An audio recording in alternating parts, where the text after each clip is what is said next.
तालुक्यातील उमरेड येथे बहुजन समाज पार्टीच्या वतीने तहसीलदार यांना अनेक समस्यांचे निवेदन देण्यात आले। उमरेड तहसील कार्यालयावर बहुजन समाज पार्टीच्या नागपूर जिल्हा अध्यक्ष श्री संदीप भाऊ मेश्राम यांच्या नेतृत्वात मोर्चा काढण्यात आला। जो जमीन सरकारी है वो जमीन हमारी है, जो जमीन सरकारी है वो जमीन हमारी है। झोपडपट्टी वासियांना मालकी हक्काच्या पट्ट्या मिळाल्याच पाहिजे, भूमीदारांना जमीन मिळालीच पाहिजे, मिळालीच पाहिजे, मिळालीच पाहिजे, जमीन मिळालीच पाहिजे, मिळालीच पाहिजे, मिळालीच पाहिजे। इस देश की नौकरी कैसी है? मायावती जैसी हो, इस देश की नौकरी कैसी है? मायावती जैसी हो। अरे जिंदाबाद जिंदाबाद, डीएसपी जिंदाबाद, डीएसपी आई है, नई रोशनी लाई है, डीएसपी के वास्ते खाली कर दो रास्ते, जो जमीन सरकारी है वो जमीन हमारी है, जो जमीन सरकारी है वो जमीन हमारी है। ईवीएम मशीन बंद झालीच पाहिजे, झालीच पाहिजे, झालीच पाहिजे।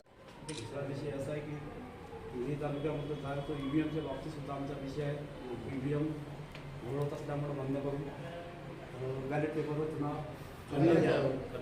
त्याच्यानंतर सुशील बेरोजगाराचा प्रश्न खूप आहे MIDC मध्ये। काही शंका असतील तर स्वतः प्रत्यक्ष पाहणी करायची। तुम्हाला हाताळायला देतो मशीन।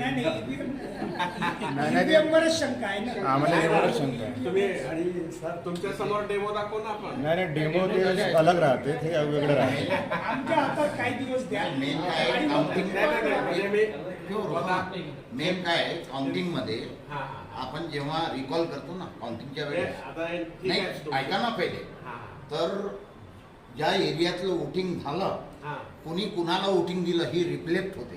हे लोकशाहीला धोका आहे। म्हणजे 1000-1200 वोट आहे, हा, आपण जेव्हा काउंटिंगला मग कमांड देतो हा, तेव्हा मग त्या एरियातल्या लोकांनी कुणाला वोट दिलं कोणत्या कोणत्या पक्षाला बॅलेट पेपरमध्ये कसे आपण मिक्स करत होतो, हा, त्याच्यामुळं कोणत्या एरियाच्या लोकांनी कोणाला वोट दिलं हे कळत नव्हतं। मगर इथं कसं होते की या एरियाच्या लोकांनी पोलिंग बूथच्या लोकांनी कमळला इतके वोट दिले, याला इतके वोट दिले, रिफ्लेक्ट होते। हे लोकशाहीला धोका आहे। नाही होत नाही आपण म्हणजे डेमो मग तो देतो. निवडून येणारा व्यक्ती या एरियातल्या एक लोकांनी म्हणून आता 2019 पासून एक मिनिट बसून जाऊ, एक एक विषय चर्चाच करू सर। एक विषयावर चर्चा। व्हीव्हीपॅट कमिशनिंग करतो, म्हणजे मतदानाकरता मशीन तयार करतो, तेव्हा पुन्हा ते मशीन रँडमाइज होते। म्हणजे कोणत्या बूथवर ती मशीन पाठवायची ते पण ऑब्झर्वर सॉफ्टवेअर आहे त्याचं, त्याप्रमाणे हे करतात। ती पण यादी आपण देतो। त्यानंतर जेव्हा आपण पोलिंग पावतीला मशीन देतो बूथवर जातो तर सकाळी 90 मिनिटाच्या आधी 7:30च्या आधी बनवा व्हिडिओ, पाठवा व्हिडिओ, आम्ही तुमच्या न्याय व हक्कासाठी लढा देऊ।